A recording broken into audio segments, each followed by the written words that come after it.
नमस्कार, ये आकाशवाणी शिमला है। अब आप नुसरत अंजुम से प्रादेशिक समाचार सुनिए। आज के मुख्य समाचार।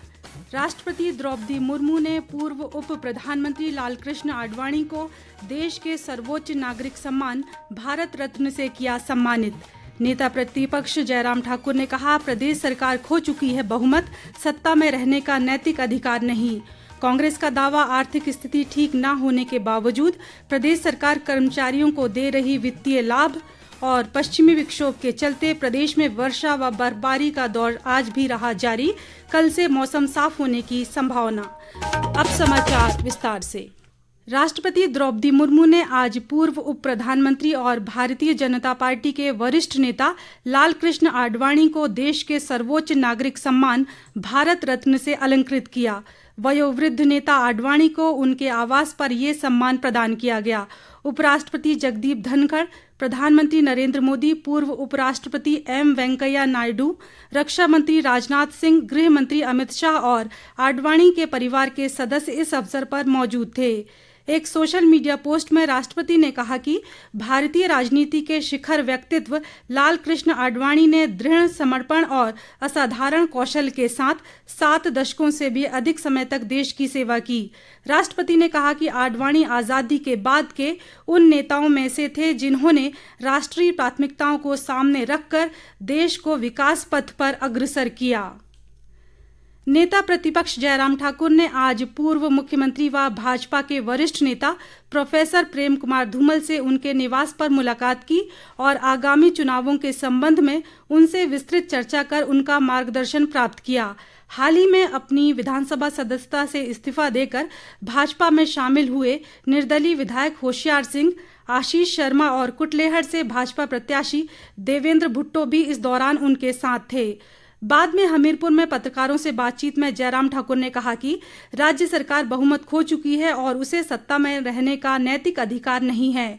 उन्होंने कहा कि बजट सत्र के दौरान कांग्रेस ने लोकतांत्रिक मूल्यों का गला घोंटकर अपनी सरकार बचाई है। नेता प्रतिपक्ष ने कहा कि बजट सत्र के दौरान भाजपा के 15 विधायकों को गलत तरीके से निष्कासित नहीं किया जाता तो कांग्रेस की सरकार सत्र के दौरान ही गिर गई होती। प्रदेश भाजपा ने निर्दलीय विधायकों के इस्तीफे स्वीकार न करने को असंवैधानिक करार दिया है। भाजपा मीडिया प्रभारी रणधीर शर्मा ने शिमला में एक पत्रकार वार्ता में कहा कि विधायकों ने स्वेच्छा से व्यक्तिगत रूप से पेश होकर विधानसभा अध्यक्ष को इस्तीफा दिया है और ऐसे में इसे स्वीकार किया जाना चाहिए। 6 बागी विधायकों पर मुख्यमंत्री के जुबानी हमले को उन्होंने मुख्यमंत्री पद की गरिमा के खिलाफ बताते हुए कहा कि मुख्यमंत्री सुखविंदर सिंह सुक्खू 15 महीने के कार्यकाल में अपने विधायकों को संतुष्ट नहीं कर पाए, जिसके चलते इन विधायकों ने भाजपा को समर्थन दिया। उन्होंने कहा कि केंद्र की भाजपा सरकार ने हर क्षेत्र और हर वर्ग के लिए कार्य किया है, जिसके चलते देश भर में लोग और नेता भाजपा में शामिल हो रहे हैं। मुख्य संसदीय सचिव आशीष बुटेल और उप मुख्य सचेतक केवल सिंह पठानिया ने कहा है कि वर्तमान कांग्रेस सरकार में ही कर्मचारियों के हित सुरक्षित हैं। शिमला से जारी एक बयान में दोनों नेताओं ने कहा कि वर्तमान सरकार ने पहली कैबिनेट बैठक में ही अपनी चुनावी गारंटी को पूरा करते हुए 1,36,000 कर्मचारियों के लिए पुरानी पेंशन स्कीम को बहाल किया। उन्होंने कहा कि पुरानी पेंशन प्रदान करने पर केंद्र सरकार द्वारा हिमाचल पर कई प्रकार की पाबंदियां लगाई गईं और केंद्र से मिलने वाली वित्तीय सहायता को भी कम किया गया। उन्होंने कहा कि पूर्व भाजपा सरकार से मिले कर्ज के चलते राज्य की आर्थिक स्थिति ठीक नहीं है। इसके बावजूद वर्तमान राज्य सरकार आर्थिक बदहाली को ठीक करने के साथ साथ कर्मचारियों को उनके वित्तीय लाभ भी प्रदान कर रही है। वहीं दूसरी ओर विधायक हरीश जनार्था और सुरेश कुमार ने कहा है कि राज्यसभा चुनाव के दौरान 6 बागियों ने न केवल पार्टी के साथ दगाबाजी की है, बल्कि अपने चुनाव क्षेत्र की जनता की भावनाओं का भी अपमान किया है। शिमला से जारी एक बयान में उन्होंने कहा कि मात्र 1.25 साल पहले ये सभी कांग्रेस पार्टी के चुनाव चिन्ह पर विधानसभा चुनाव लड़े और कांग्रेस पार्टी की नीतियों में विश्वास करते हुए मतदाताओं ने इन्हें विजयी बनाया, लेकिन निजी स्वार्थ के चलते अब इन्होंने जनता पर उपचुनाव का अनावश्यक बोझ थोप दिया है। उन्होंने कहा कि जनता इन्हें कभी माफ नहीं करेगी और उपचुनाव में सभी 6 विधानसभा सीटों पर कांग्रेस के प्रत्याशी विजयी होंगे। ईस्टर का पर्व आज हर्षोल्लास से मनाया गया। मान्यता है कि क्रूस पर चढ़ाए जाने के बाद प्रभु यीशु आज ही के दिन पुनर्जीवित हो गए थे। कल रात देश के विभिन्न गिरजाघरों में मध्य रात्रि ईस्टर प्रार्थना आयोजित की गई। राष्ट्रपति द्रौपदी मुर्मू ने ईस्टर पर भारत और विदेश में रहने वाले नागरिकों, विशेषकर ईसाई समुदाय को बधाई दी है।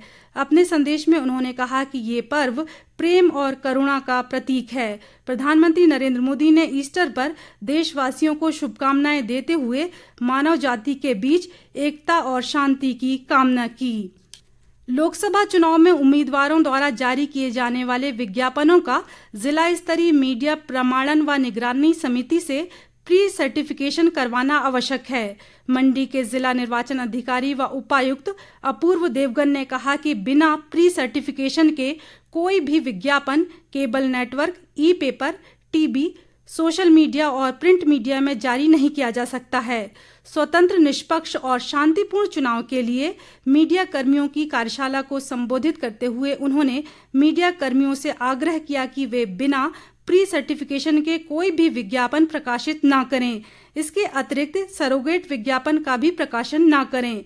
उन्होंने कहा कि एमसीएमसी द्वारा सभी समाचार पत्रों, टीवी चैनलों, ई पेपर, सोशल मीडिया पर प्रकाशित व प्रसारित होने वाले विज्ञापनों और पेड न्यूज पर कड़ी नजर रखी जा रही है।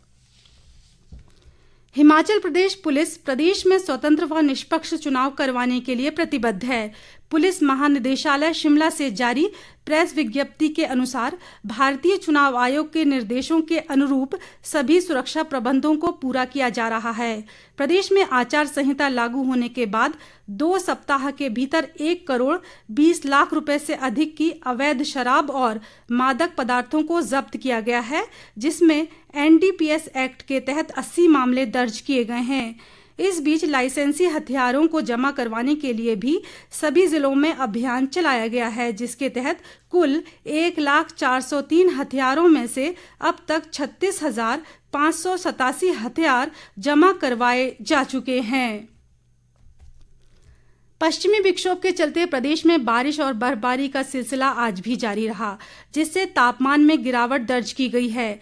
राजधानी शिमला सहित प्रदेश के निचले इलाकों में आज रुक रुक कर वर्षा होती रही।